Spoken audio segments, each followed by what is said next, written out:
Terima kasih Tuhan, terima kasih, terima kasih, terima kasih. Kami kembalikan segala pujian, hormat, pengagungan buat Raja kami yang Maha Mulia, dalam nama Yesus. Haleluya, amin. Pegang dulu HP-nya, terus di silent. Saya nggak mau dengar HP hari ini. Saya nggak mau dengar HP. Engkau harus mesti dengar firman Tuhan.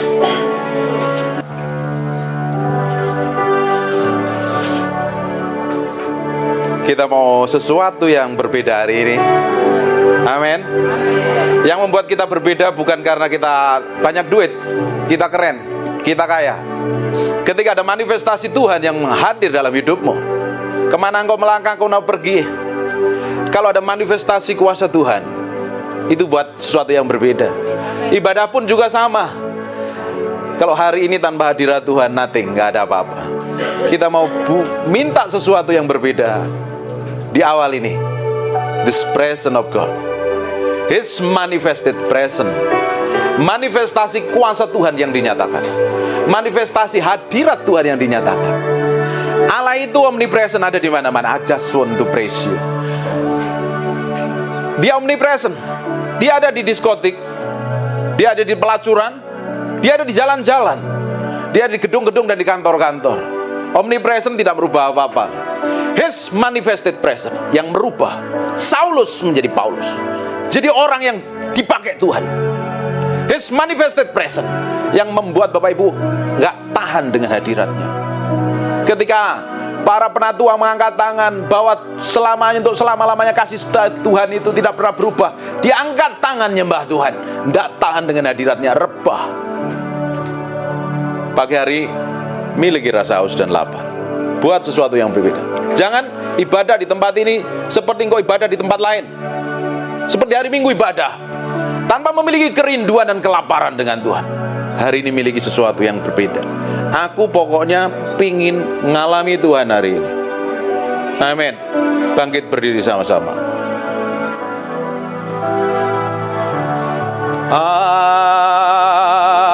I just want to praise you. Lift my hands and say, I love you. You are everything to me, and I exalt your holy name, and I exalt your holy name, and I exalt your holy name, Most High. I just want to praise you. I just want to praise you. Lift my hands and say, I love you. You are everything to me, and I exalt your holy name, and I exalt your holy name.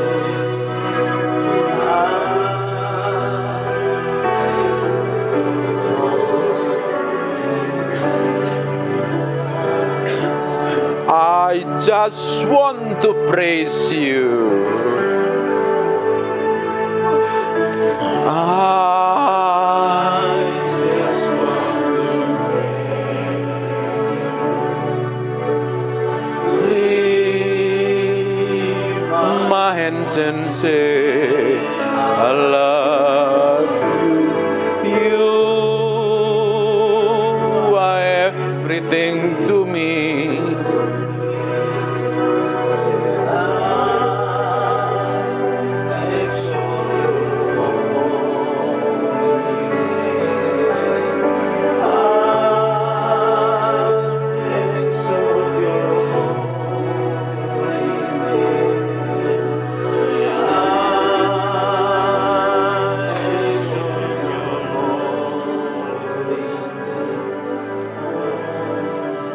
Nikmatin Tuhan, hadiratnya ada dalam ruangan ini.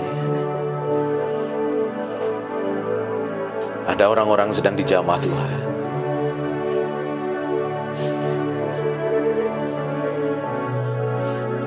Semakin kuat urapan itu. Makehino maseko mandeko honomo popo piemenemente. Mikehene meku pura papa sandakapa. Imanderene me bepiono moto poko. Mekoro bobo shande menemete. Tuhan, Allah yang kusembah, aku minta ruangan ini penuhi dengan hadirat-Mu. Engkau manifestasikan pribadi-Mu dalam ruangan ini. Sekarang semakin kuat aku berdoa urapan itu Tuhan. Jamah dalam nama Yesus. Jamah sekarang Tuhan. Terus urapan itu sedang bergerak dalam ruangan ini. Now in Jesus name. Terus nikmati hadiratnya. It's wonderful. Oh Jesus, we thank you, we praise you, we adore you. We thank you, we praise you, we adore you.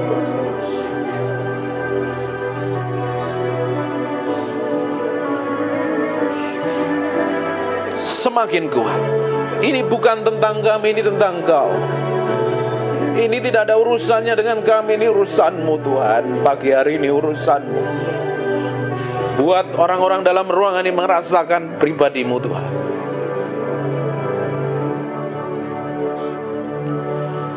Come breathe upon me, breath of God. Breathe upon me,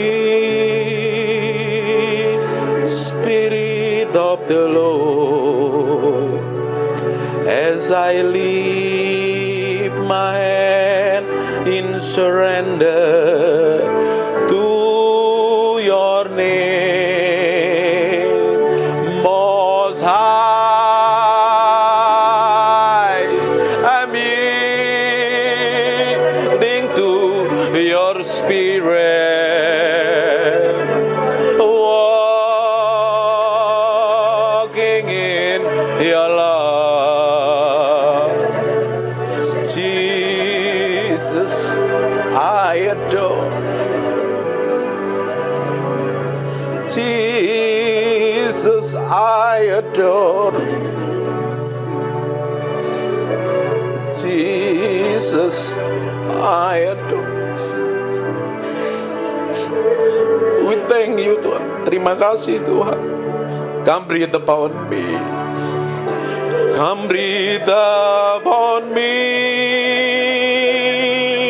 Breath of God. Breathe upon me.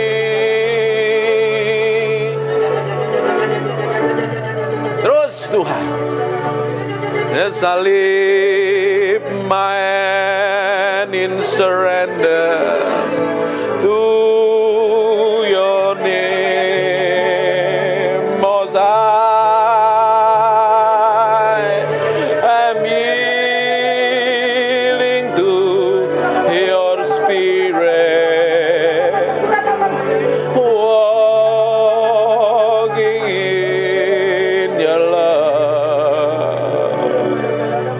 Jesus, I adore. Jesus.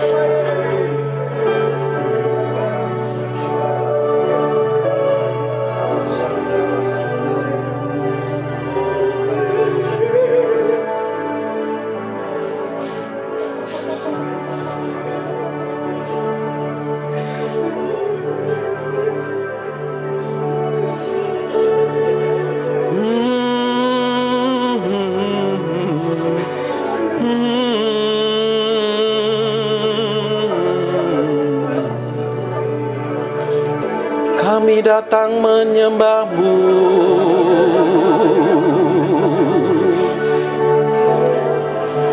Kami hormati hadirat-Mu.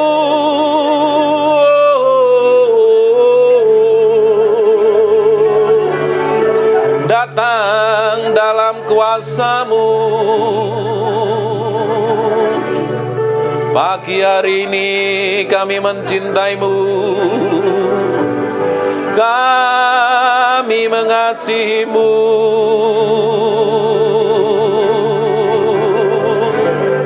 Tuhan,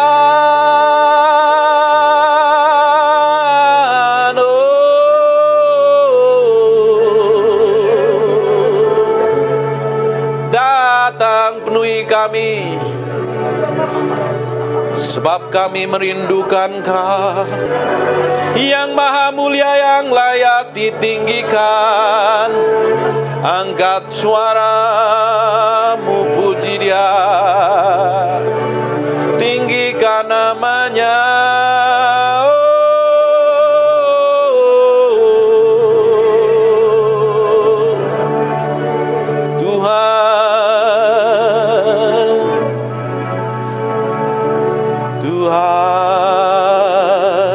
Puaskan rasa haus dan lapar kami.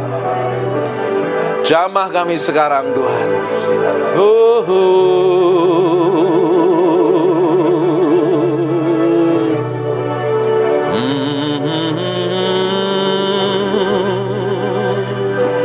Nikmati hadirat-Nya. Nikmati hadirat-Nya. Gak ada yang lain yang kami bisa berikan kepada-Mu, Tuhan. Sekarang buka matanya. Enak ya, ketemu Tuhan itu membuat kita dipuaskan more than anything. Siapa yang tadi ngalami Tuhan? Loh, masih gak bisa jawab karena disambar Tuhan hari ini. Tuhan itu sangat indah dan luar biasa. Betul? Dalam hadirat-Nya semuanya everything is okay, baik-baik saja. Tapi pada prakteknya hidup kita babak belur seringkali. Emosi kita babak belur. Masalah sini terbelat-belat. Masalah kita seringkali malah muter gak jelas. Siapa yang pernah ngalami kayak gitu? Yang khotbah ini ngalami dan baru ngalami kelepasan. Dan ternyata memang ikut Tuhan itu harus lewat proses seperti itu. Tapi bagian kita kan harus nempel sama Tuhan. Kalau Tuhan menyertai kita, kamu berjalan kemanapun, gak perlu takut, gak perlu bingung, gak perlu stres. Kita seringkali bingung, stres karena kita coba pakai pikiran kita sendiri, tanpa mau bergantung sama Tuhan. Hari ini kayaknya refresh in the presence of the Lord. Kita mau dedikasikan ibadah ini untuk Tuhan. Kita mau dedikasikan seluruh hidup kita untuk Tuhan. Itu yang akan membawa hidup kita ngalami namanya promosi dan peninggian. Suka dengerin khotbah saya kan? Ada beberapa orang. Tahu kan apa yang seringkali saya ajarkan? Pikul salib, sangkal diri, mati daging. Tanpa itu kita nggak akan ngalami promosi dan peninggian. Bisa duduk jadi orang Kristen di gereja yang rajin, yang kelihatan cantik-cantik, manis-manis ini. Tapi waktu ke praktek hidupmu di luaran sana, kelakuanmu gak seperti Tuhan loh. Malah beberapa orang menyerupai iblis. Tapi kalau kita bergaul dengan Tuhan setiap hari, tahu gak cara tercepat untuk masuk dalam hadirat Tuhan? Agak kecilin dikit, tapi tetap gitu ya. Untuk kita ngalami pikul salib sangkal diri mati daging adalah masuk ke dalam hadirat Tuhan. Waktu engkau masuk ke dalam hadirat-Nya, mau tidak mau engkau memberikan hatimu, pikiranmu, perasaanmu tetap main. Betul apa enggak? Bukankah ketika kita mau datang sama Tuhan, kita mesti beresin hati kita? Benar apa enggak? Mana mungkin orang baru berzina berdoa nyembah Tuhan? Mana mungkin baru marah-marah? Siapa yang suka marah-marah? Enggak ada kan? Oh, kudus suci tak bercacat celah semua di sini. Baru marah-marah dengan suamimu, dengan anakmu. Terus kamu datang kepada Tuhan, nyembah Tuhan. Apa yang terjadi? Roh Kudus templang. Beresin hatimu. Matius katakan kok, kalau kamu memberikan korban penyembahan, persembahan, terus kamu ingat sama saudaramu lagi nyembah Tuhan. Yoro laini, Ya rola ini turapannya kenceng. Waktu kamu nyembah tiba-tiba ada nggak bener lo tadi lo. Kamu tadi sebelum berangkat ketus sama sopirmu. Tadi agak galak sedikit sama pembantumu ya. Beresin lo. Kamu tadi ribut semalam sama suami. Gara-gara apa? Gara-gara apa biasanya? Masing-masing kan ada kan? Terus kamu nyembah, tertuduh nggak? Harus diberesin kan? Bayangin kalau setiap hari kita bangun keintiman dengan Tuhan. Setiap hari. Lama-lama diberesin nggak sama Roh Kudus? Siapa yang pernah marah tapi nggak sadar kalau dia marah? 5 menit kemudian nggak taunya orang pada terluka semua. Kadang seringkali orang marah itu kan lupa kalau dia sedang marah kan. Hajar aja. Terus nanti kalau udah tenang, rileks, Roh Kudus tegur kan, kamu tadi ngapain? Pernah ngalami kayak gitu nggak? Penuh, ini kok, halo, kita lagi makan loh. Roh Kudus tegur kan? Apa reaksimu? Waduh, Tuhan sakit. Kalau kita responi setiap hari, apa yang terjadi? Engkau akan diubahkan dalam hadiratnya. Setiap hari kita berjalan sama Tuhan tuh, jangan pernah berharap hidupmu baik-baik saja loh. Musa setiap hari ngeliat kemuliaan Tuhan. Betul Pak? Dengan muka ketemu muka, Musa ketemu Tuhan. Bahkan dia melihat Tuhan menyertai tiang awan tiang api setiap hari. Apa dikira perjalanannya baik-baik saja? Ada pemberontakan, dimaki-maki, macam-macam. Hari ini kamu semakin mencintai Tuhan, semakin mengasihi Tuhan, bukan berarti hidupmu baik-baik saja. Karena ada pribadi yang lain yang pingin hidup kita itu gak baik-baik saja. Bisa saja nyeretnya lewat kelemahan daging kita. Dengerin khotbah saya tadi pagi. Bagaimana menaklukkan jiwamu. Sekarang di dalam jiwa itu apa? Ada yang namanya pikiran, perasaan, dan kemauan. Berapa banyak orang yang dikuasain perasaannya? Apalagi ibu-ibu ini. Atau bahasa kerennya mood. Ayo. Kalau lagi nggak mood, biasanya mukanya berubah. Kalau lagi dikasih duit lebih atau uang jajan lebih, mukanya juga ceria. Dengerin baik-baik, hidup kita tidak dikuasain oleh situasi dan keadaan. Hidup kita dikuasain oleh hadirat Tuhan harusnya. Dalam kondisi apapun kita lihat kok, Tuhan tetap baik kok. Tuhan tetap baik adanya. Sekalipun kondisi kita nggak baik, Dia jauh lebih baik. Dengerin baik-baik ya. Setelah kita mencintai Tuhan, mengasihi Tuhan, perjalanan hidupmu tidak akan baik-baik saja. Kayak khotbah opo ini kayak begini nih. Mbok khotbah yang baik-baik gitu loh ya. Berkati, kelimpahan, anugerah. Nggak, saya nggak akan ngomong manis. Kalau engkau suka dengerin khotbah saya, sudah subscribe, like, comment, and share belum di YouTube saya? Kalau saya kasih khotbah manis-manis, nanti Bapak Ibu kena diabetes rohani, kegemukan, kena jantung, komplikasi, akhirnya babak belur dihabisin setan. Tahu nggak, dalam setiap kehidupan kita ada masa-masa yang tidak enak. Suka tidak suka kita harus alami. Dan respon kita harus benar. Sikap hati kita harus benar. Responmu salah, kamu ketemu problem. Responmu benar, kamu dipromosi. Tapi kebanyakan kita, karena kita ini masih pakai daging, suka makan bakmi kan, babi hong, babi kecap kan, artinya kita masih pakai tubuh daging ini. Seringkali respon kita salah. Kalau respon kita salah, kita seringkali ngulangi persoalan dan masalah lebih lama lagi. Tapi pernah ngadepin masalah kan? Coba di flashback masalahmu itu gara-gara apa? Responmu salah kan? Kita punya usaha ngambil keputusan salah aja tekor loh. Kita bersikap salah terhadap suami, kita misunderstanding. Akhirnya apa yang terjadi? Kamu tidur kan, miring ke sana, suami ke sini. Jangan sentuh aku kudus katanya. Ngawur. Aku nggak mau disentuh. Kenapa? Karena sikap kita seringkali salah, hasilnya salah. Dan itu sebenarnya dipakai Tuhan untuk membuat kita semakin hari semakin mencintai Tuhan karena respon kita benar. Amin. Kita akan lihat ya, di dalam Alkitab seringkali ditulis ada kejadian-kejadian yang mengerikan sekali. Coba buka di Kejadian pasal yang ke-12 ayat yang ke-10. Ini saya baru khotbah aja dah 25 menit loh.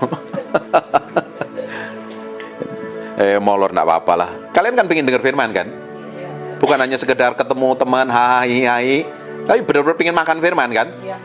Dan pulang diberkatin kan? Amin. Tambah sayang suami. Amin. Suami juga tambah sayang hidupmu. Yes. Bahkan dikasih uang duit lebih. Loh nggak ada amin ini gimana ini? Kejadian 12 ayat yang ke-10. Ini ayatnya banyak sekali ya. Ketika kelaparan timbul di negeri itu. Sekarang buka di Kejadian 26 ayat 1. Maka timbullah kelaparan di negeri itu. Betul gak? Coba kita lagi Kejadian 41 ayat ke-27. Juga ngomong yang sama loh. Ketujuh ekor lembu yang kurus dan buruk yang keluar kemudian maksudnya 7 tahun. Demikian pula ketujuh bulir gandum dan hampa dan layu oleh angin timur itu. Maksudnya ada 7 tahun kelaparan. Alkitab seringkali mencatat ada masa-masa kelaparan. Betul? Kejadian 41 ayat 31. Sesudah itu akan tidak kelihatan lagi berkas kelimpahan di negeri ini karena kelaparan. Ini saya ngomong tentang kelaparan dulu ya. Kejadian 41 ayat 56. Kelaparan itu merajalela di seluruh bumi. Kejadian 42 ayat kelima. Jadi di antara orang yang datang membeli gandum terdapat juga anak-anak Israel sebab ada kelaparan di tanah Kanaan. Di tanah perjanjian pun ada kelaparan. Kita lihat lagi ya. Di Rut 1 ayat 1. Pada zaman para hakim memerintah ada kelaparan di tanah Israel. Tanah perjanjian itu ada masa kelaparan loh. Hidupmu pun seringkali juga terjadi masa-masa kekeringan kan. Sampai lapar, doa mentok ke plafon, mau jerit, nggak tahu meski ngomong sama siapa, rasanya udah enek belenek, apa nih itulah, pokoknya kayak gitu-gitu. Nggak tahu harus meski ngomong apa, air mata udah kering, tiap hari dilapin pakai handuk, diperes sampai seember, belum mengalami breakthrough dan terobosan. Seringkali kita ngalami masa-masa seperti itu. Coba sekarang kita buka di 2 Samuel pasal 21 ayat 1. Dalam zaman Daud terjadilah kelaparan selama 3 tahun berturut-turut. Daud pun mengalami masa krisis, masa kelaparan. Di 2 Raja-Raja 6 ayat 25 juga ngomong yang sama. Maka terjadilah kelaparan hebat di Samaria. Biar Bapak Ibu tahu nih, di Alkitab pada masa kekeringan. 1 Tawarik 21 ayat 12. 3 tahun kelaparan, 3 bulan lamanya. Sekarang kita buka di perjanjian baru. Lukas 4 ayat 25. Dan aku berkata kepadamu, dan kataku ini benar, pada zaman Elia terdapat banyak perempuan janda di Israel, ketika langit tertutup selama 3 tahun dan 6 bulan, ketika bahaya kelaparan yang hebat menimpa negeri itu. Ada masa-masa kekeringan di tanah perjanjian. Kita pikir setelah kita ikut Tuhan, melayani Tuhan, mencintai Tuhan, mengasihi Tuhan, kita pikir jalan hidup kita baik-baik saja, mulus. Seperti saya pulang kampung ke Malang, jalan tolnya tidak pernah berhenti, nggak taunya muter, nggak jelas.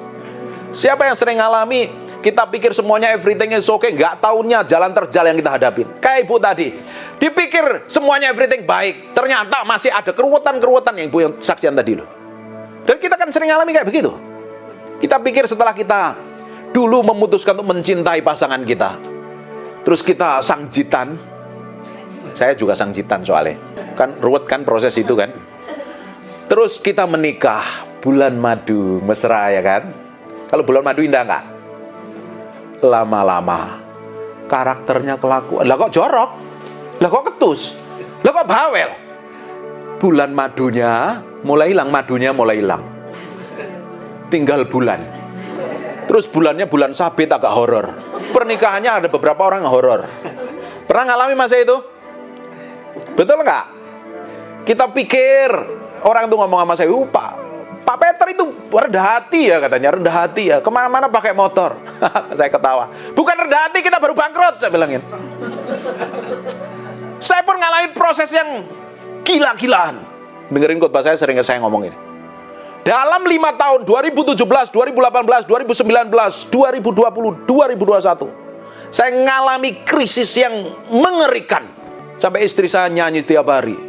Segala persoalan Tuhan mengerti. Kalau udah stres banget sambil cuci piring segala macem, terus dia sudah suntuk. Biasanya istri pegang duit, terus nggak pegang duit, apa yang terjadi? Rasa dunia ini hampa, tidak ada yang mengerti dan lain sebagainya. Terus biasanya ke salon, enggak ke salon, apa yang terjadi? Rambutmu lepek semua. Muka kusem semua. Biasanya pakai skincare, tiba-tiba nggak pakai skincare. Biasanya pakai apa yang mahal tuh? Makeup yang mahal apa? Shiseido atau apa? Ya. Terus tiba-tiba pakai Wardah. Apa yang terjadi? Itu kita alami. Ngalami krisis. Bahkan kita mesti tanya Tuhan, kita mau makan apa hari? Tiap hari saya ajak makan pecel lele. Untung istri saya nggak ada sungutnya. Dia nggak pernah makan warteg loh, istri saya itu. Dan nggak demen makan warteg. Kita buka toko, nggak ada penghasilan. Kita ajak makan warteg. Pulang itu saya nangis, Tuhan, aku ini lagi-lagi gimana itu? Aku nah hambamu. Terus kalau istri saya sudah stres, bingung, apa yang terjadi? Dia ngomong begini, Beb, panggilnya mesra. Saya ngomong, panggil suamimu apa? Ibu kalau panggil suami apa? Koh. Panggilnya sayang, cinta negeri, rayuan pulau kelapa, sugar, madu, atau apa? Sekarang harus belajar manggil dengan kata-kata mesra. Ibu pun juga. Masih ada suami, Bu? Enggak ada. Ibu ada suami? Kok banyak janda-janda yang kaya raya nih? Yang ada suami angkat tangan. Belajar ngomong yang mesra ya. Bilang, sayang, kamu luar biasa, aku bangga punya suami kayak kamu. Meskipun kelakuannya horor, meskipun suamimu kuat terus galak, gak romantis, tetap, honey, gula, sugar, madu, aku tuh bangga punya suami kayak kamu. The best. Suatu hari kamu akan dipakai Tuhan luar biasa. Bener gak? Harus belajar ngomong loh ya. Kalau suami baik, beliin Alphard baru, kasih jalan-jalan ke Eropa, bilang, sayang, terima kasih, kamu luar biasa. Mudah kan? Tapi kalau suami membencek, no, kata orang Surabaya, nyebelin. Saya belajar Ibu Eli sama maminya ini. Bencek, no, mokong, ngeselin, apa yang terjadi? Kamu masih bilang sayang? Susah, angel. Tidur pun mau kasih bantas guling. Kesel. Jangan sentuh aku. Kenapa jatahmu kurang duitnya? Kita mau belajar ngomong janji Tuhan kepada pasangan hidup kita. Ada suaminya nggak romantis? Kayaknya romantis semua di sebelah sini. Wah, mesra gandengan tangan terus ini. Kalau suamimu nggak romantis, kamu yang mulai romantis. Ngomong yang baik, perlakukan yang baik, dia akan lakukan buat kamu. Terus ada orang ibu-ibu yang terlalu kesel ngomongin, dia kan tambah kurang ajar, Pak. Siapa yang punya pikiran seperti itu? Kita kan udah baik, kita udah melakukan yang terbaik, nanti dia kurang ajar gimana, Pak? Kita melayani Tuhan, kita lakukan untuk Tuhan, sisanya Tuhan yang kerja. Amin. Ini kok kelihatannya bahagia semua ya?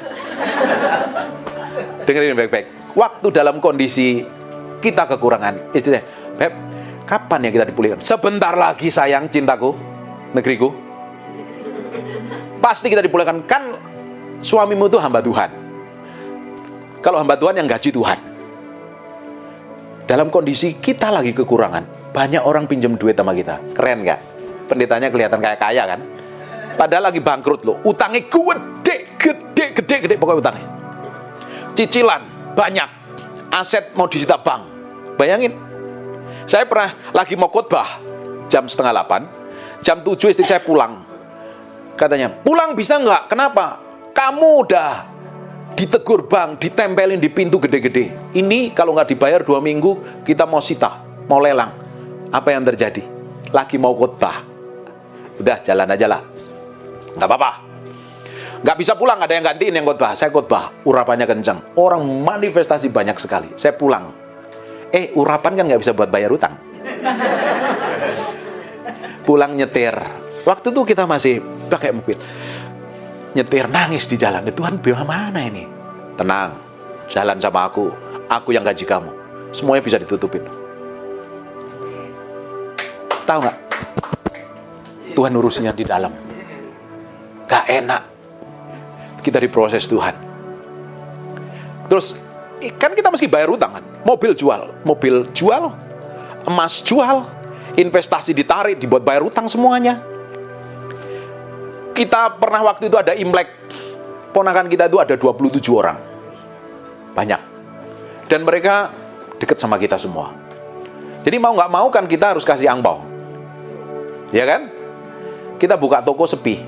Sampai malam Imlek itu kita buka sampai mallnya tutup. nggak ada yang beli. Apa yang terjadi? Kita pulang, tetap pulang, besok tetap kita kasih angpau. Dalam kondisi-kondisi susah begitu, saya tetap pelayanan dengan istri saya. Urapannya kencang, melayani pelepasan.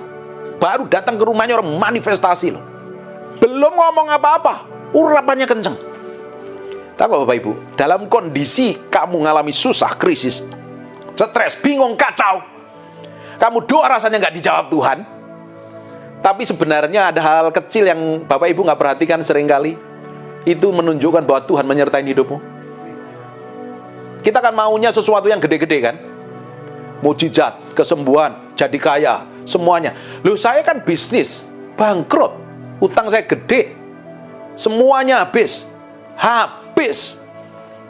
Diurapin Tuhan. Saya melihat dengan mata kepala saya sendiri. Kuasa Tuhan mengalir powerful. Bukan berarti kalau kita ini cinta Tuhan, mengasihi Tuhan, jalan hidupmu baik-baik saja. Jadi kalau engkau ngalami jalan yang nggak baik, Tuhan tetap baik.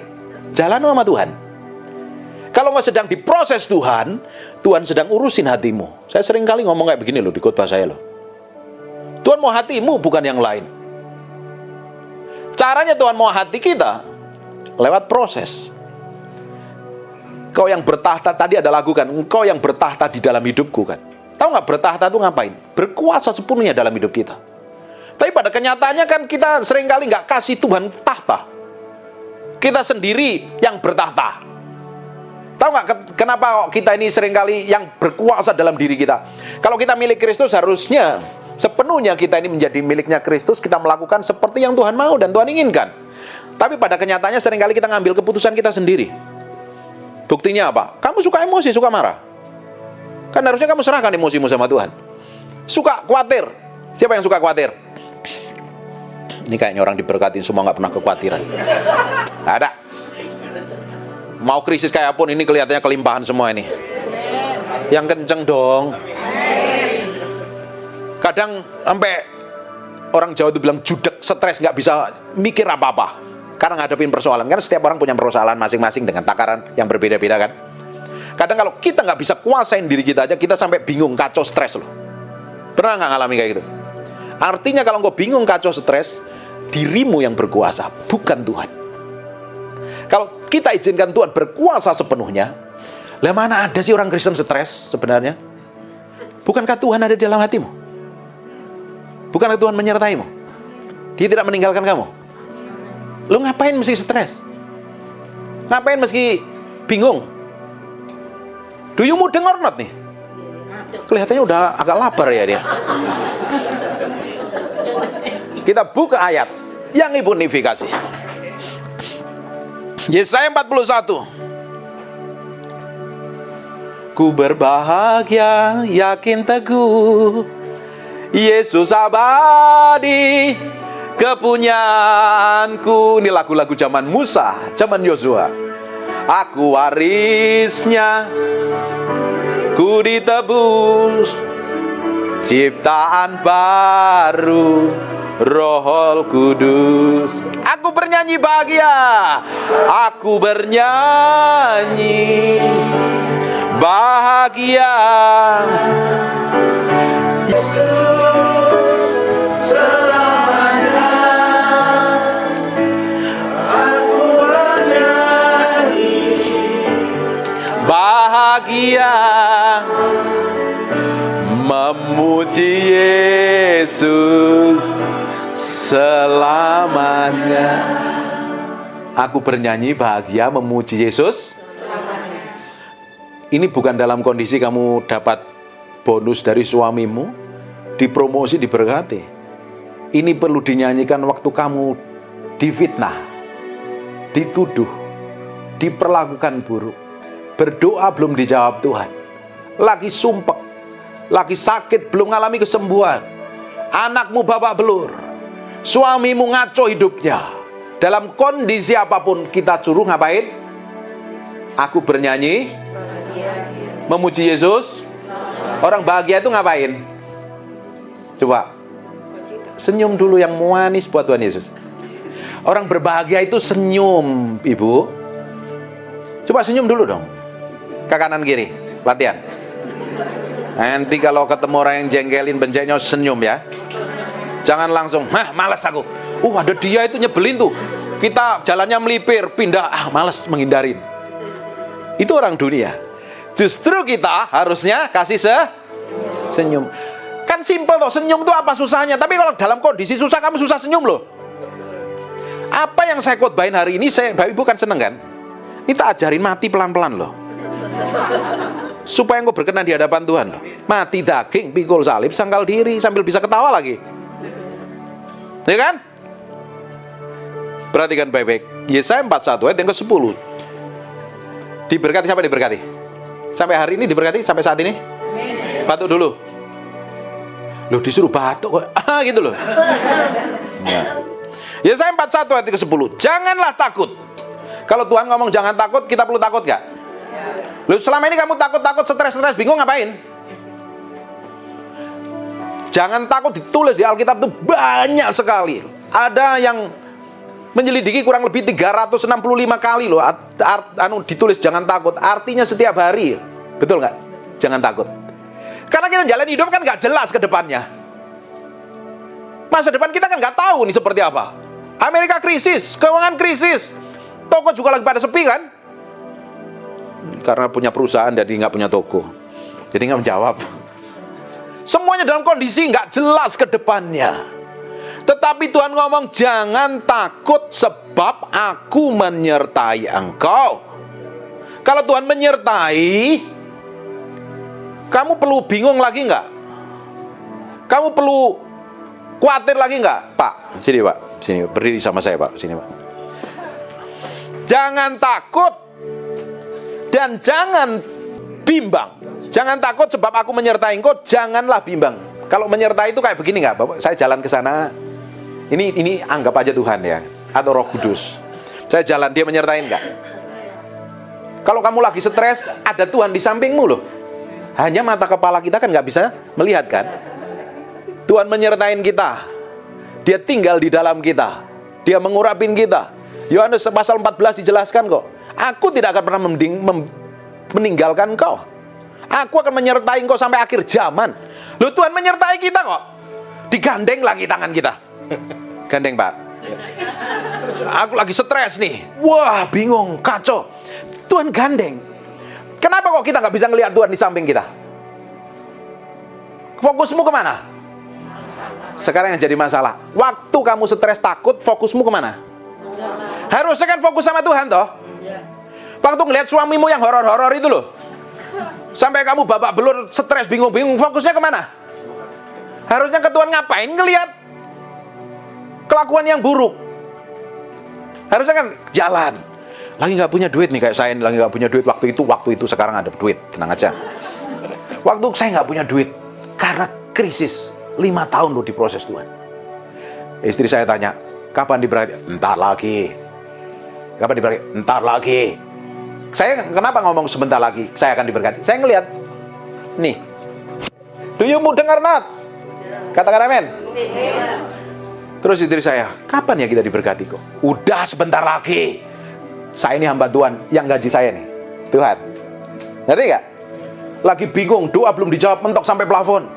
Kalau Bapak Ibu berdoa mentok sampai plafon, rasanya kering. Dulu waktu mengalami lahir baru kan dikit-dikit nyembah gemetar-gemetar kan, air mata meleleh kemana-mana, ingus juga ikut-ikutan meleleh kan. Terus tiba-tiba doa kering. Terus kamu berpikirnya begini, oh Tuhan gak menyertai aku. Padahal Tuhan nyertai gak? Nyertai. Makanya hidup jangan dikuasai mau perasaanmu ngerasain Tuhan apa enggak, Tuhan tetap hadir. Kadang Tuhan lihat dari jauh sedikit, bukan gak menyertai, lihat jauh dari sedikit. Kok aku gak ada apa-apa dia, kok gak ngerasain apa-apa, doa belum dijawab. Tuhan ngeliatin jauh supaya ngajarin kita tuh melangkah dewasa. Ngerti gak nih? Kita stres, kita bingung, tetap menyertai. Yang kita lihat adalah pribadi Tuhannya, bukan persoalannya. Nanti kita lanjutkan lagi. Sampai sini ngerti ya? Nanti kalau engkau lagi pingin marah, kamu ingat yang di sampingmu. Tuhan dia itu tidak hanya tinggal di menyertain kita loh, dia tinggal di dalam kita loh. Bayangin kalau kenapa kok kita mesti nyembah, bergaul dengan Tuhan. Nanti kamu bisa melihat, merasakan His manifested presence tadi loh. Kini Tuhan lebih berkuasa menguasai hidup kita daripada kita melihat masalah dan persoalan. Tapi banyak orang Kristen duduk di gereja, rajin persekutuan doa, rajin kasih makan pendeta, ngajak makan pendeta, bahkan pendetanya sampai gemuk kadang nih. Terus ikut pelayanan, tapi kelakuannya seperti setan di luar sana. Nggak jadi berkat, jadi batu sandungan. Kenapa? Karena dia nggak ngalami Tuhan. Dia nggak fokus pada pribadi Tuhan. Dia ngejar yang kelihatan manusia. Dia dapat dipuji orang, diakuin orang. Kalau kita kenal Tuhan tadi, pakaian kita itu bukan untuk dihormatin orang, dipuji orang, diakuin orang. Pakaian kita adalah hadirat Tuhan yang menyertai kita. Dalam kondisi apapun, dia tahu Tuhan menyertai. Dan tidak perlu takut toh. Amin. Makanya ayat ngomong begini, janganlah takut sebab aku menyertai engkau, jangan bimbang. Sebab aku ini Allahmu. Aku akan meneguhkan, bahkan akan menolong engkau. Aku akan memegang engkau dengan tanganku yang membawa kemenangan. Beberapa bulan terakhir saya bilang begini, kalau ikut Tuhan, pasti ujungnya diberkati, ujungnya kelimpahan. Tapi ngelewat dulu padang gurun, baru tanah perjanjian. Saya pun juga ngalami. Saya pikir saya ini udah pelayanan bertahun-tahun loh. Saya pelayanan dari tahun 98, saya udah jadi pendeta. Di Jakarta, Bapak Ibu kan gak kenal saya kan? Baru kenal kan tahun 2021 karena saya khotbah di White Mom waktu itu sama PD Victory kan. PD Victory dulu, White Mom dulu, PD Victory dulu ya, saya lupa itu. Baru dikenal orang loh. Tahu gak apa yang saya lakukan sebelum orang kenal saya? Setiap hari cari Tuhan loh. Nyembah Tuhan.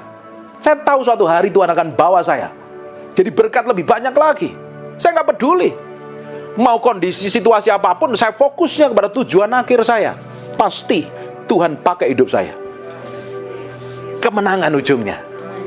Kan nggak kelihatan apa-apa. Dari tahun 98 waktu itu kerusuhan, terus sampai tahun 2021 itu berapa tahun itu? 20 tahun lebih kan? Kadang kita itu diproses memang lewat waktu yang lama supaya bahwa hati kita yang di dalam itu diremuin. Yang dablek, yang ngelan, yang sombong, yang belagu itu.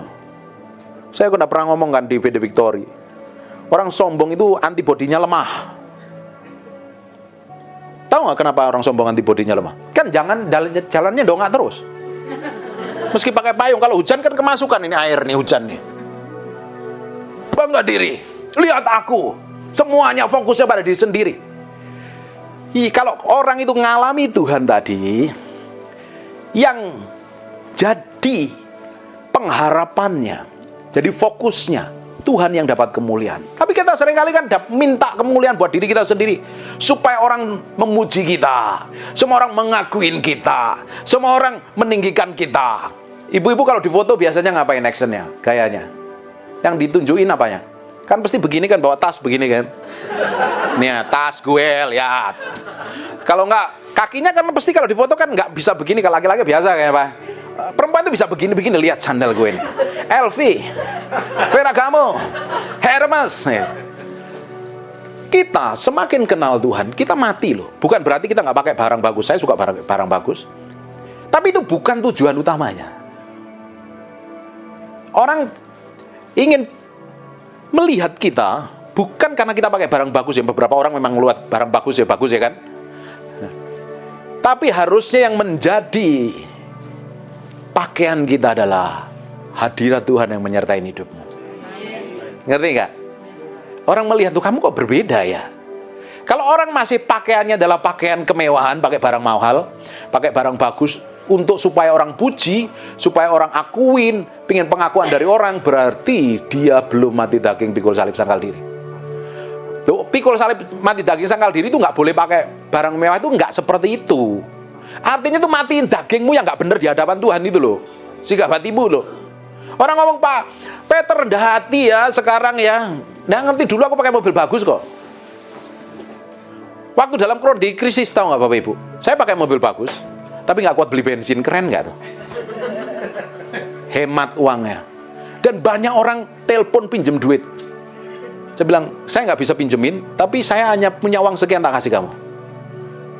Dan ternyata ya, ngalami proses selama 5 tahun tadi, 2021 akhir kita diberkatin Tuhan.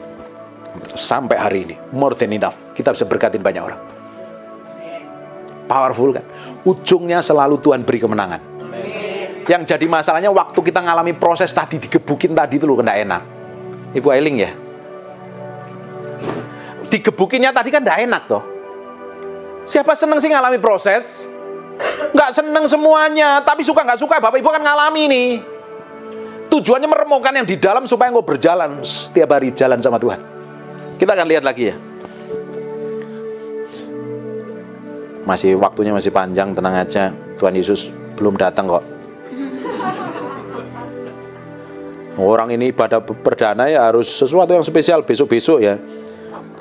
Kita ibadahnya lebih cepat. Ini perdana harus sesuatu yang spesial, katakan yes. Saya masih mau dengar firman Tuhan, bilang. Oh, ya. Saya masih pingin dengar firman Tuhan. Gitu dong, semangat gitu loh. Yang khotbah aja semangat kok. Yosua 8 ayat pertama. Kemudian berfirmanlah Tuhan kepada Yosua, janganlah takut dan jangan tawar hati, bahwa seluruh tentara bersiaplah, majulah ke Ai, ketahuilah aku menyerahkan kepadamu ke raja negeri Ai, rakyatnya, kota dan negerinya. Diulangan 31 ayat 6, kuatkanlah dan teguhkan hatimu, jangan takut dan jangan gemetar, karena mereka, sebab Tuhan Allahmu dialah yang berjalan menyertai engkau. Ia tidak akan membiarkan engkau dan tidak akan meninggalkan engkau. Powerful nggak Tuhan? Hebat nggak Tuhan kita? Bapak Ibu, yang lebih powerful lagi, Bapak Ibu mesti sadari, bukankah kita sekarang udah mengalami kelahiran baru? Orang lahir baru itu roh yang lama dibuang, diberikan roh yang baru. Jadi roh yang baru tadi jadi tempat tinggalnya Tuhan. Hati yang lama dibuang, diberikan hati yang baru. Bukankah Allah kita ini kudus, suci, tak bercacat celah? Makanya setiap orang harus mengalami kelahiran baru. Dia nggak bisa tinggal dalam pribadi yang najis dong. Tuhan kudus dan suci, bagaimana bisa menyatu dengan pribadi yang najis? Ngerti nggak ini? Makanya kita mesti jaga kekudusan setiap hari. Semakin kita jaga kekudusan, semakin Tuhan manifestasi dalam kehidupan kita. Semakin Tuhan manifestasi dalam kehidupanmu, semakin powerful hidupmu. Tuhan tinggal di dalammu. Dia menyertaimu, Dia mengurapimu. Punya dampak nggak hidupmu? Dengerin baik-baik ibu-ibu semuanya, sebentar lagi selesai saya ini. Katakan jangan dong. Kayaknya ini udah pingin selesai. Pingin selesai apa enggak sih? Dengerin baik-baik. Tadi mau ngomong apa kan lupa. Dengerin ya, Bapak Ibu. Siapa yang puas dengan dirimu hari ini? Ya penting aku beginilah, enggak apa-apa lah. Aku tahu hidupku ya begini, ya pokoknya kayak yang inilah. Dengerin baik-baik. Tuhan enggak mau engkau berhenti sampai titik ini. Tuhan masih punya rencana yang gede. Kemarin kita lihat kan, COVID menggila kan. Teman-teman kita banyak dipanggil Tuhan. Kenapa engkau masih hidup? Tuhan punya rencana enggak? Tuhan udah selesai belum? Hidupmu harusnya powerful apa enggak? Jadi berkat apa enggak? Kamu masih tetap sampai seperti ini aja? Jangan, langkah sama Tuhan. Ada sesuatu yang ilahi yang Tuhan siapkan dalam hidupmu. Kedepannya powerful. Bahkan ibu-ibu di sini bisa bersaksi menangkan ratusan ribu orang loh. Ibu pun yang bisa jadi berkat buat anak cucu. Yang di belakang apalagi jadi gembala yang gede nih. Nanti ini suatu hari tempat ini jadi berkat yang besar. Itu loh yang di belakang tuh 2, 3, 4, 5 itu loh. Kok bisa jadi berkat yang lebih gede kok. Waktu saya belum dikenal orang, tahu nggak apa yang saya lakukan setiap hari? Saya jalan sama Tuhan setiap hari. Suka nggak suka, saya doa kemana, ke bukit doa di Gunung Kawi. Itu ada bukit doa Sion. Saya doa puasa di sana hampir 1 tahun. Di Sawangan 3 tahun saya doa puasa. Terus waktu itu kan nggak ada yang undang khotbah. Saya kan dari Bali, dari Pendeta Franky Utana dimuridkan ke Bali, di Bali terus ke Jakarta. Tahu nggak saya belajar khotbah pakai apa? Saya ngotbahin kebun singkong. Beneran. Tumbuh subur. Yang paling ngerinya singkongnya dipanen, nggak dimakan. Ke orang Jakarta dikasih makan kambing, nyesek saya. Saya tanam, saya di Sawangan waktu itu. Di sana 3 tahun, doa puasa sama bersihin tai anjing, pagi ngepel. Ya ada pelayanan nggak gede. Tapi setiap hari saya pastikan saya belajar terus, saya kembangkan skill, kapasitas saya. belajar terus. Kan jadi pendeta nggak boleh goblok kan? Kalau pendetamu goblok, diajak ngomong pelongo, ngomong perusahaan nggak ngerti, ngomong bisnis nggak ngerti, ngomong politik nggak ngerti, ngomongin e-commerce nggak ngerti. Ini pendeta apa gitu ya? Kamu mau belajar apa? Pendeta kan harus pintar. Belajar, saya kembangkan skill saya. Nggak ada yang ngundang. Saya 2 puasa ke Kota Bunga di Puncak waktu itu baru bangun, setahun lebih. Tiap hari saya siapin khotbah sekalipun nggak ada khotbah. Ternyata sampai hari ini saya sehari khotbah 2 kali. Sudah 2 tahun, 3 tahun, 4 tahun ini, 3 tahun terakhir ini. Tiap hari khotbah 2 kali, bayangin. Ternyata saya mempersiapkan diri. Bapak Ibu, kalau engkau mau dipakai Tuhan, Tuhan sudah menyertai, sudah mengurapinmu. Jangan berdiam diri jadi orang Kristen plongo di gereja, pulang dengerin khotbah nggak ngerti apa-apa gitu loh. Tanya Tuhan, Tuhan mau apa dalam hidupmu? Kalau Tuhan menyertai hidupmu, Tuhan punya maksud dan tujuan. Kita ini limited edition, spesial. Kalau tas limited edition mahal nggak, Bu? Mahal nggak? Mobil yang limited edition mahal. Jam tangan mahal nggak? Kita adalah limited edition. Engkau ini mahal. Tuhan punya maksud dan tujuan bahwa hidup mau dipakai dalam skala besar. Nah sekarang meski kembangan kapasitas, bukan hanya pelongo-pelongo, ngopi, makan, belanja. Belajar mengerti maksudnya Tuhan apa. Kembangkan skillmu seperti Besaliel dan Aholiab. Amin. Suatu hari engkau akan melihat. Ini wise mom ini benar-benar mak-mak bijaksana. Mak-mak yang keren maksudnya. Mak-mak yang bijaksana ini suatu hari engkau akan menggembalakan banyak orang loh. Kira-kira kalau di sini datang 1.000, 2.000, terus ada yang keluarganya bapak pelur stres-stres datang gereja ini, yang dipakai ngonselingin siapa? Mau telepon saya, ogah, gembalamu dan kalian semua yang harus mengonselingin orang. Loh, kok bengong? Amin yang kenceng dong. Wong hidupmu jadi pakai berkat kok. Kok kayak nggak yakin ya? Terus kita mau ngonselingin orang, terus kita nggak ngerti apa-apa, kira-kira kita mau ngomong apa? Hah? Perlu kembangan skill nggak? Perlu belajar nggak? Belajar psikologi, belajar apapun juga. Suatu hari kalau ada teman kita, suatu telepon, biasanya nanti ya saya berdoa setiap orang di tempat ini ya. Besok atau lusa ada orang temanmu tiba-tiba yang lama sekali nggak nelpon, tiba-tiba nelpon kamu, ternyata dia bermasalah. Pingin ketemu kamu, ajak ngopi di Starbucks atau di mana lah, di Ahme atau di apalah gitu, Imperial Kitchen, oke lah.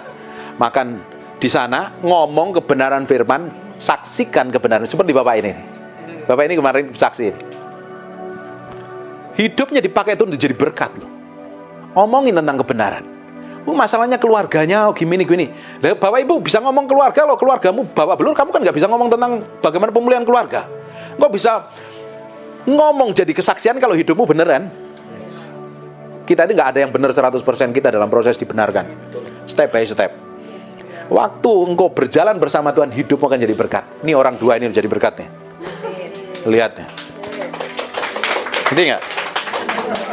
Kirim orang-orang yang stres, agak bingung, kacau keluarganya bapak belur nanti. Ngonselingin orang. Dan engkau jadi berkat bagi banyak orang. Dengerin Bapak, Tuhan nyertain kita itu bukan kurang kerjaan. Dia punya maksud dan tujuan. Kalau lihat tanganmu, coba lihat tanganmu. Itu sidik jarimu kan nggak ada yang nyamain kan di seluruh jagat raya. Orang yang pernah hidup, orang yang hidup sekarang dan orang yang akan datang kan nggak pernah ada yang nyamain. Artinya engkau dibikin spesial sama Tuhan. Padahal kan hanya melungker nggak jelas begini ya kan? Benar nggak? Kok ya beda ya? Muka kita aja loh, berapa juta orang, berapa miliar orang, muka kan ada yang sama kan? Kembar pun nggak ada yang kembar real sama loh. Pasti ada tai lalatnya yang berbeda kan? Artinya kan spesial kita. Kalau Tuhan ciptakan spesial, punya maksud dan tujuan nggak? Makanya jangan stres, ngurusin diri sendiri, ngamuk, bangis, nangis, jerat-jerit. Ngapain?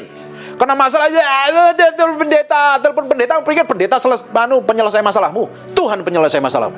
Dengerin baik-baik nih, wise mom ini harus powerful. Kalau kena masalah, kamu jangan cari orang, cari Tuhan. Jangan minta dititipin. Doa, pendeta bukan jasa titipan kilat. Setiap hari, orang konseling sama saya itu tiap hari loh. Tiap hari, Pak doain, saya nggak mau doain. Saya bilang, doa sendiri. Kamu kan dengerin khotbah saya, doa sendiri. Saya bilang gitu. Siapa yang kena masalah sering kali minta pendeta doain?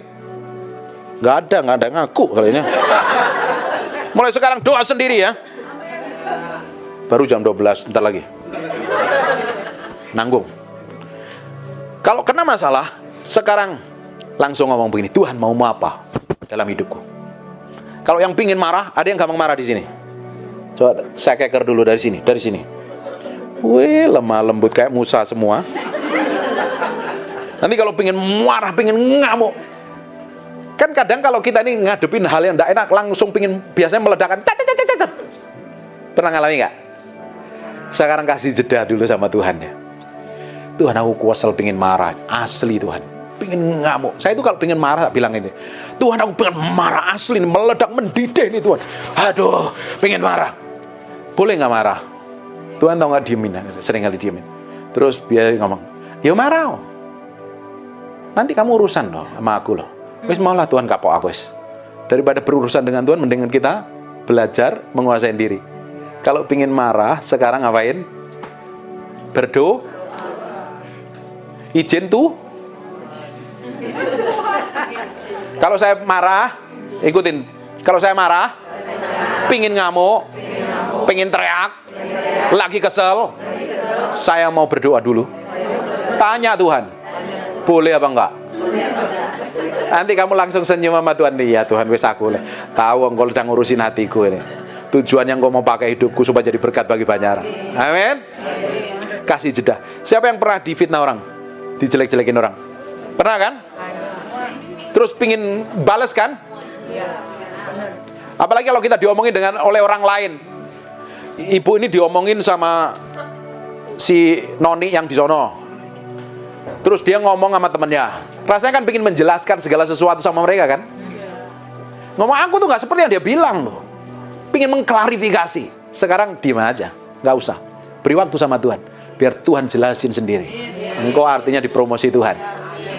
Bahagia gak dengerin khotbah hari ini? Diberkati apa enggak? Ini kamu diberkatin, nanti praktekmu kamu akan jerit-jeritan di rumahmu sendiri. Apa yang saya sampaikan ini engkau harus ngalami. Dan waktu engkau ngalami, engkau akan nangis, teriak, yes, aku tahu ujungnya akan dipromosi. Tahu nggak Bapak Ibu? Saya akan diproses Tuhan ya, sampai habis. Nggak tahu lagi. Saya bilang sama istri saya, dia perempuan biasanya hikmatnya tinggi. Suami hanya berapa orang nih? Harus belajar menghargai istrinya. Kadang ibu-ibu ini diciptakan Tuhan sebagai penolong suamimu. Kadang engkau tuh diberikan hikmat dan pengaruh lebih lagi dibanding suamimu. Responmu kalau ngadepin masalah harus benar dulu. Apalagi kalau suamimu sedang bermasalah, responmu juga harus benar. Karena engkau ini penolong. Nah, istri itu biasanya punya hikmat lebih. Punya ketelitian, kejelian, punya ide dan pokoknya, ya buka usaha ya bukan nih. Ntar dulu saya tanya Tuhan. Tuhan nggak izinkan. Kita nggak ngapa-ngapain. Lu ngapain? Kita kan nggak ada kerjaan, ini semuanya tutup, bangkrut semuanya, nggak ada duit sama sekali, habis semuanya. Saya bilang sama istri saya, Tuhan belum ngomong apa-apa. Tuhan suruh diem-diem. Terus diem ngapain? Kita cari makan. Pulang, mandi, kan waktu zaman Covid kan, mandi, nyalain AC, tidur. Lu kok begini terus? Tuhan belum ngomong apa-apa. Tapi kita minta hikmat Tuhan. Akhirnya, waktu itu, kan kita nggak ngapa-ngapain kan Covid pertama itu kan. Hanya kerjaannya makan, tidur, naik 15 kilo. Gara-gara Covid naik, dimakan Jegavit lagi. Jegavit kan bikin ini ya kan. Kok saya jadi promo Jegavit nih? Bikin rasanya makan terus kan, naik loh berat saya. Katanya istri saya, melihat saya mau pergi pelayanan kayak gitu. Kok kamu mirip Pak Eras ya sekarang ya? Saya hanya tanya Tuhan, dan minta hikmat Tuhan. Ternyata Tuhan berikan hikmat. Dan ternyata ngalami proses itu ujungnya dipromosi Tuhan. Kalau engkau sedang ngalami lembah kekelaman, stres, bingung, kacau, mau nangis air mata kering, teriak-teriak, mentok ke plafon, Tuhan, mentok ke sini. Kalau kita ini lagi terjepit ya, padahal orang-orang teman-teman sekitar kita itu curiga loh, deketin, jangan-jangan dia mau chat nih, jangan-jangan mau pinjam duit nih, dicurigain aja terus ya kan. Dalam kondisi begitu kamu jalan terus sama Tuhan. Ujungnya dari semua persoalan itu adalah kemenangan promosi. Terus kita ngomong sama istri saya ngomong, istri saya juga pertama kali ngomong, ya nih, kalau bisa kita minta sama Tuhan ya jangan diulang lagi, sakit. Kapok wis kita nurut. Tahu waktu dalam proses permukaan tadi, Tuhan urusin hati kita. Motivasi kita diurusin. Sampai hari ini setelah kejadian yang mengerikan itu, 5 tahun proses Tuhan, tahu nggak apa yang terjadi? Tuhan beresin hati saya, Tuhan beresin hati istri saya. Kita nggak pernah ribut, tambah mesra, tambah dipakai Tuhan, tambah diberkatin Tuhan. Tuhan yang sama juga sedang mempersiapkan sesuatu yang besar dalam hidupmu. Kalau sedang babak belur, ngapain? Coba senyum dulu. Wah, Tuhan, terima kasih bilang. Kalau ada masalah, kalau saya sedang dalam lembah kekelaman, lah kok lemes banget sih? Kalau saya sedang lembah kekelaman, lagi babak belur, aku tahu, tongkat dan gadamu menyertai aku. Bahkan ujungnya, engkau memberikan hidangan di hadapan lawanku. Kita mengalami kemenangan dan setan akan gigit jari. Sebentar lagi, 1 menit lagi ya. Biarin, biar kapok. Dengerin khotbahnya lama. Dengerin. Setan kerjanya mencuri, membunuh, dan membinasakan. Kamu buka celah, kamu dihabisin setan. Dosa yang kita kerjakan, yang kita lakukan itu membuat pintu gerbang setan untuk menguasai diri kita. Lewatnya biasanya lewat kelemahan. Ibu kan punya kelemahan masing-masing yang berbeda kan. Saya pun juga punya kelemahan. Saya mesti jagain kok. Kalau kelemahan kita nggak jagain, kelemahan itu bisa dipakai setan untuk masuk, menghabisin kita. Tujuannya setan bukan kelemahan kita. Tujuannya setan adalah kekuatan kita untuk dihancurkan. Supaya rencana Tuhan tidak genapi. Supaya tujuan Tuhan yang ilahi dalam hidupmu tidak tercapai. Engkau tidak didapatin sampai garis akhir, didapatin berkenan di hadapan Tuhan. Tapi, kalau kau menang dalam setiap kondisi, Tuhan akan promosi. Ketika engkau dibawa naik level, engkau menghadapi tingkat kekuatan setan yang berbeda lagi. Ngerti nggak ini? Tantangannya lebih gede, godaannya lebih gede. Kalau kamu ngadapin naik level lagi, setannya lebih gede. Kamu juga pengaruhnya lebih gede. Kamu lebih powerful dan dahsyat. Makanya jalan sama Tuhan step by step, nggak langsung ujuk-ujuk. Siapa yang suaminya agak kelakuannya horor? Nggak ada kan di sini? Terus mengharapkan dia seperti Yesus, tapi ternyata kamu dapatin suamimu seperti Yudas. Terus kamu berdoa nyembah Tuhan, langsung suamimu berubah? Enggak, by step, hari demi hari. Kamu berubah, suamimu berubah. Ujungnya engkau akan mengalami kemenangan. Amin. Yang diberkati katakan amin. Bangkit berdiri sama-sama. Bapak Ibu, angkat roti ini. Sebelum kita makan tubuh dan darah Yesus, koreksi hatimu sendiri di hadapan Tuhan. Kalau didapatin dosa, pelanggaran, pikiran, perkataan, perbuatan tidak berkenan di hadapan, minta ampun sama Tuhan. Allah setia dan adil, Dia mengampuni dosa kita kalau kita mengaku dosa. Oh ya. Haleluya, haleluya. Koreksi hatimu. Dengerin baik-baik. Sekarang lihat saya. Ini tubuh, hanya roti. Tapi itu real tubuh Tuhan dan darah Tuhan. Di perjanjian baru, ketika ada orang melakukan perjamuan kudus dan didapatin hatinya tidak benar, bisa mati dan bahkan sakit. Sakit, beberapa orang meninggal gara-gara perjamuan kudus.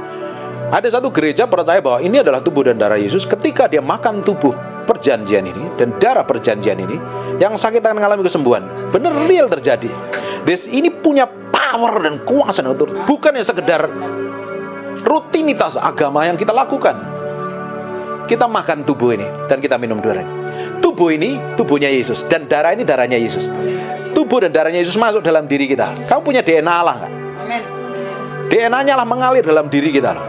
Tambah powerful, tambah dahsyat kita. Amin. Kita perbarui perjanjian kita dalam nama Yesus. Tutup mata, angkat tinggi-tinggi. Oh, terima kasih. Kami mengangkat roti ini. Ini adalah tubuhmu dan ini adalah darahmu. Kami mau makan sebagai peringatan kami mengasihimu, mencintaimu, meninggikan kau. Dan kami percaya waktu kami makan, tubuhmu dan darahmu menyatu dengan kami. Kuasa Tuhan mengalir dalam diri kami. Kami orang yang diproteksi, dijagain Tuhan, diurapin Tuhan, diberikan kemampuan secara ilahi. Karena kita hari ini makan tubuh Yesus. Terima kasih Tuhan. Kami mau makan dalam nama Yesus. Kami mau melihat keajaiban, kedahsyatan Tuhan dalam kehidupan kami sepanjang hidup kami. Kami mau makan saat ini dalam nama Yesus. Kita makan sama. Ini adalah darah Yesus. Darah ini yang menghapus dosa kita. Darah ini yang melindungi, menjaga, dan memproteksi kita. Darah Yesus menjaga, memproteksi kita dari serangan setan, dari kemelaratan, kemiskinan, kehancuran, bangkrut, semuanya dijagain dari serangan apapun juga. Dan kita mau bersekutu dengan darah ini. Bapak Ibu bisa bayangkan, darahnya Yesus kamu minum dalam dirimu, apa yang terjadi dengan tubuhmu? Powerful dan dahsyat. Ada DNA Allah, ada kuasa Allah, ada proteksi dan penjagaan Tuhan. Hari ini kita mau minum darah ini. Dalam nama Yesus kamu minum darah ini.